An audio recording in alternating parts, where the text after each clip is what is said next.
Sa kwentong ito makikilala natin si Miloy, isang binatang isinama ng kanyang lolo sa farm para matutunan ng mga lihim na kaalaman sa anting-anting at mahika.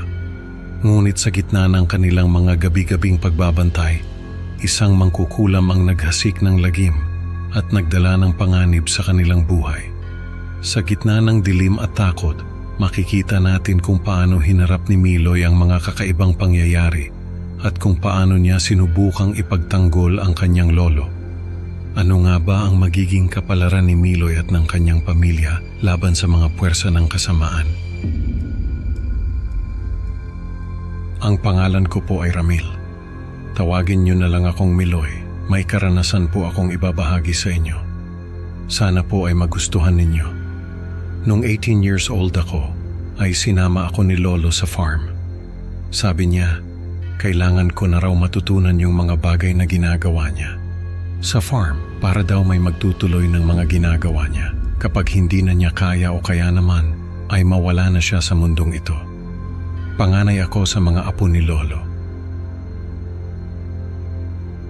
Kaya naman ako yung napili niya na sumama sa farm.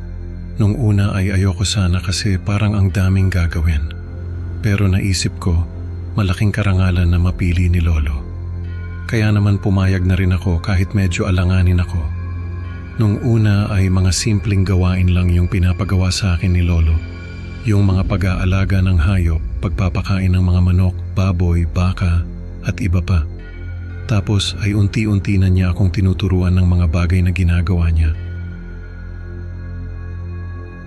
Si lolo kasi ay may alam sa mga anting-anting, yung mga bagay na nagbibigay proteksyon laban sa masasamang espiritu. May mga kaalaman siya na hindi basta-basta itinuturo sa ibang tao. Pero dahil nga ako yung pinili niya, ay unti-unti niya akong tinuturuan. Isang gabi ay napansin namin na may nawawalang manok. Hindi lang isa kundi 3. Nagtaka si lolo kasi hindi naman daw umaalis ng kulungan yung mga manok. Sabi niya, baka raw may mangkukulam na nagtatangkang magnakaw ng manok.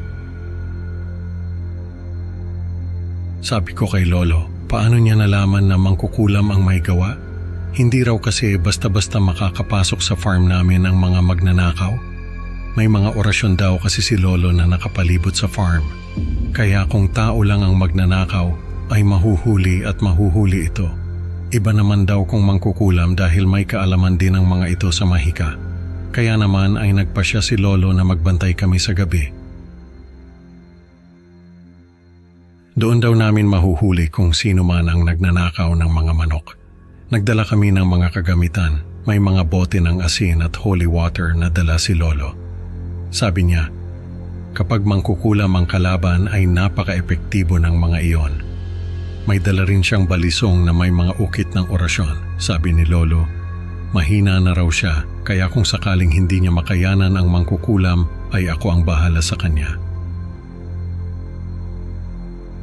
Kampante naman ako na kakayanin ni lolo ang mangkukulam dahil sa pagkakaalam ko ay malakas si lolo pagdating sa mga bagay na may kinalaman sa mahika. Naglakad-lakad kami ni lolo sa paligid ng farm. Tahimik lang kami. Tapos ay may nakita kami na nagkahalat na mga patay na insekto. Sabi ni lolo, senyales daw yon ng masamang mahika. Dapat daw ay hindi namin nakikita yung mga patay na insekto.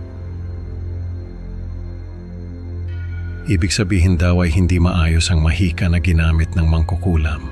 Biglang may narinig kaming ugong, parang alingaw-ngaw ng libu-libong pakpak. Tapos ay may lumipad na napakaraming insekto papunta sa amin, parang ulap na itim na dumidilim sa paligid. Sumugod yung mga insekto at pinagtutuka kami ni lolo. Tinakbo namin yung farm. Habang tumatakbo ay pinapalo ko yung mga insekto na kumakapit sa katawan namin ni lolo. Pagdating namin sa farm ay wala na yung mga insekto. Tapos ay may nakita kami na nakatayo sa gitna ng farm. Isang lalaki na may mga pulang mata. Sumugod si lolo dun sa lalaki. Ako naman ay hindi alam ang gagawin. Naghahalo yung takot at kaba sa katawan ko, pero naisip ko, hindi ko pwedeng iwan si lolo. Kailangan kong lakasan ang loob ko para sa kanya. Natulala ako habang nakikita ko na naglalaban si Lolo at yung lalaki. Bigla na lang lumipad yung lalaki at tinamaan si Lolo. Napahiga si Lolo sa lupa, tapos ay nagsimulang magbago yung anyo niya. Parang natutunaw yung mukha niya. Hindi ko na makilala si Lolo, hindi ko alam ang gagawin. Gusto kong tumakbo pero naisip ko na hindi ko pwedeng iwan si Lolo. Kaya naman tumakbo ako palabas ng farm at humingi ng tulong sa mga kamag-anak namin. Pagbalik namin sa farm ay wala na yung mangkukulam at si Lolo, pero nakita namin na nasa kulungan ng baboy yung 3 manok na nawawala. Nalaman namin na yung mangkukulam pala ay isang kapitbahay na may galit sa pamilya namin. Nagulat ang buong komunidad kasi hindi nila akalain na may ganun palang sikreto yung kapitbahay. Hindi namin alam na may alam pala ito sa Mahika. Maaaring may tinuruan ito ng Mahika. Kaya naman ay nagkaisa kami ng mga natitirang miyembro ng pamilya na pag-aralan ang mga kaalaman ni Lolo. Alam namin na kailangan naming maging handa para hindi na maulit yung nangyari. Sa kabutihang palad naman ay nagtagumpay kami sa pagtaboy sa mangkukulam. Pero grabe yung hirap na dinanas namin. Hindi na namin nakuhang buhay si Lolo. At ramdam mo yung lungkot at pagod sa bawat isa sa amin.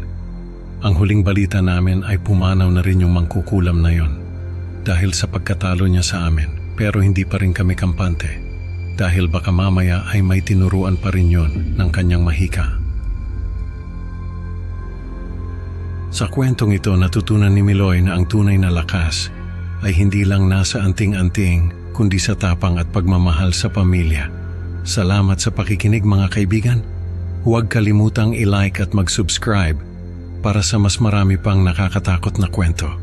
Hanggang sa susunod na upload mga kaibigan. Tandaan sa dilim ng gabi, hindi lahat ng anino ay kaibigan.